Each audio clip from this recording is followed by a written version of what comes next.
Hey there everybody, this is AdmiralNewkirk here, bringing you another great game from the EG Masters Cup. Here we have EG Machine going off against the man, the myth, the legend, Liquid TLO. TLO might be the most popular player in the world, he's certainly among the most fun to watch, and we're just going to see him be his TLO self.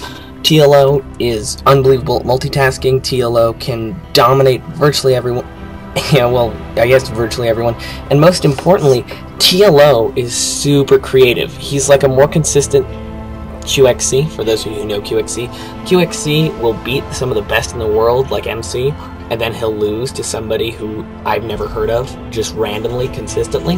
So QXC is crazy aggressive, crazy insane with his openers. TLO is a little bit like that, a little bit less aggressive, and he is really interesting and creative with his openers and his late game, but his mid game always comes back to this very safe, very standard point. And so that, mixed with his unbelievable ability to multitask, gives us one of the most entertaining players in the game today. EG Machine, on EG, pretty damn good. I mean, not much more needs to be said. He's not very typical of a player. He's pretty good. Oh, TLO just paused there. Sorry, go, go, go, go.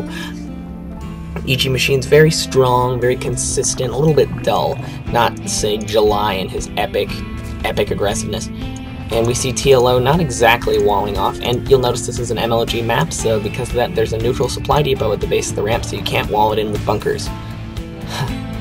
I personally actually think walling it in with bunkers takes more skill than walling it in with pylons, where you can just put them all down immediately.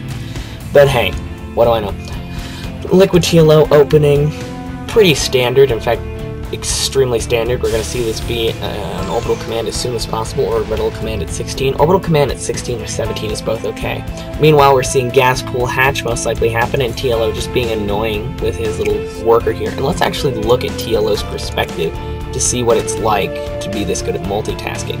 We see he made a Marine without actually having to do anything, and he's opening a reactor first, which is interesting. Meanwhile, Machine, this most likely means some sort of one base-ish play, or it could just mean defense, but it's not the kind of defense you want against an Econo Baneling Bust, which is the scariest thing Zerg can really do, because a Roach Bust can be held with a bunker, same thing with like a Baneling Bust can be held with a building wall, but an Econo Baneling Bust, where they fast expand into a bunch of Banelings, that's scary. Good micro there by the Marines, sorry. And we see EG Machine getting out his Queen before hatch, which is very interesting. And now he's getting hatch, and it looks like he's just going to be doing a Speedling expand. Very safe, very old school, very sort of early beta style. And we have a Marine here trying to kill 4 Zerglings because there's a wall. He should be able to do that fairly easily. Now, a Baneling Bust could still kill this pretty easily. This and this are both really, really susceptible to Baneling Busts. And I personally think Baneling Busts are really underused by pros. I mean, Koreans use them a lot, and sometimes people have an Idra complex and decide that's beneath me, which I like. But if a pro's just looking to win, Baneling Busts are really hard to deal with. You need tanks, and most pros don't open tanks, and here we see TLO opening Hellions. I love you, TLO! Hellion openers are so much fun, and they're so good. Hellion openers are really, really strong. They're not this kind of beta Marine tank play, or this beta Marine Marauder medevac, or even this beta mech play. Because the beta mech play really came out of favor as soon as beta died. And so, while the Speedling expand is boring, mech is sort of seen as defunct. It's sort of like mid-game Hydras. You just don't see them. And so therefore it's really fun when a pro will use them. Now, I'd like to see him get another Queen to deal with these Hellions, or maybe a Spine Crawler, but it actually looks like he's going to be a little bit unprepared. I mean, 2 Hellions without Blue Flame can't do that much damage, but TLO is a pro, and therefore he can afford to do this. He can afford to try to do some damage with just 2 Hellions. Meanwhile, back in TLO space, he's getting his expansion up. This is an opening TLO actually pioneered, the Reactor Hellion opening, and I don't actually like this. I think if you're TLO, you can pull it off. But generally, Blue Flame Hellions are so stupidly stronger than non-Blue Flame Hellions that if you're trying to do economic damage, they really are the way you have to go. But it looks like he's actually doing this very, very, very hard to deal with combination, especially early game, of Marine Hellion. Hellions are there to be annoying, to kill a bunch of these thingies that run around very quickly, Zerglings. There we go. Meanwhile, the Marines are there to do the big damage to kill things like Spine Crawlers and Queens. And will EG Machine be able to hold here? He is making 22 Zerglings and a Baneling Nest. He should be able to do it, especially if he pulls his drone right there. He loses the Queen, though. That is brutal. And the drones are moving out in a line pattern, but at the same time, TLO not microing up to his full extent. Is TLO doing something smart here, not trying to spend his APM elsewhere? I like it when pros do this, and I will get back to the battle shortly. But here, I'll pause, actually. Guys, when you're pressuring very early on, and you don't want to have to deal with, say, coming back home, lifting your expansion, putting it down, doing all this other stuff, really a good thing to do is to rally it to your mineral line, and he's actually not rallied it to his mineral line. It looks like those are 4 idols. Rally it to your mineral line and just put it in your same control group. I use 4, some people use 1, it's really up to you. Rally it to your control group and then just use it to double your probe production. It can actually be better for you economically than not really being focused and not being able really to do what you want, and it's a better way.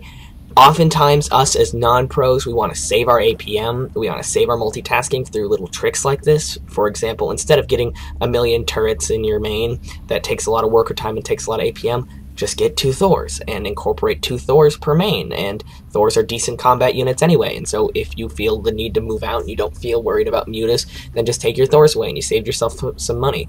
And it's not the same and it might not be as effective, but it's a nice little shortcut that saves us some time, saves us some APM, and lets us do the things that are going to require more attention, like this harass over here. So let's get back to the game.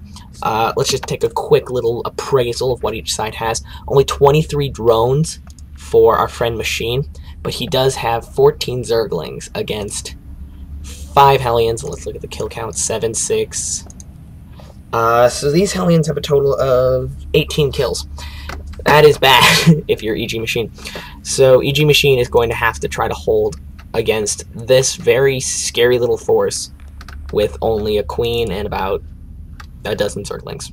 Let's see what happens right now.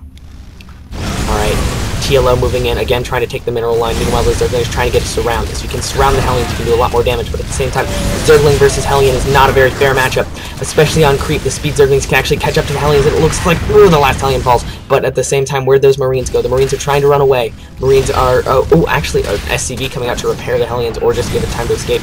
Both of them are trying to run away. It looks like at least one will go down.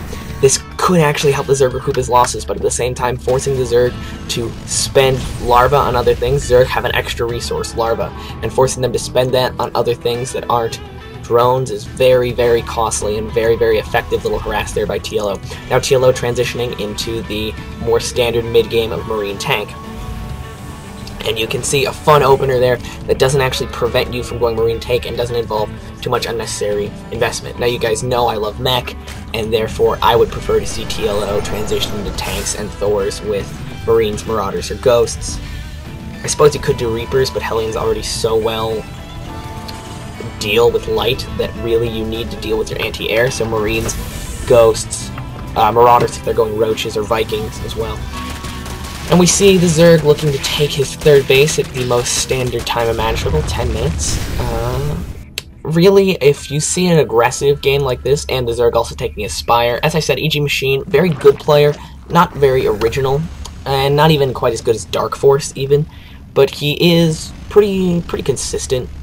And we now see 6 or so Hellions moving in against some Zerglings, and really, if you're going to continue to make these Hellions, and I'll open the production tab, which TLO appears to be, if you're going to continue to make these Hellions, I'd really like to see Blue Flame. Blue Flame is like Marauder Slow and Stim, just one of those beastly upgrades that's really, really, really good and really, really cost effective.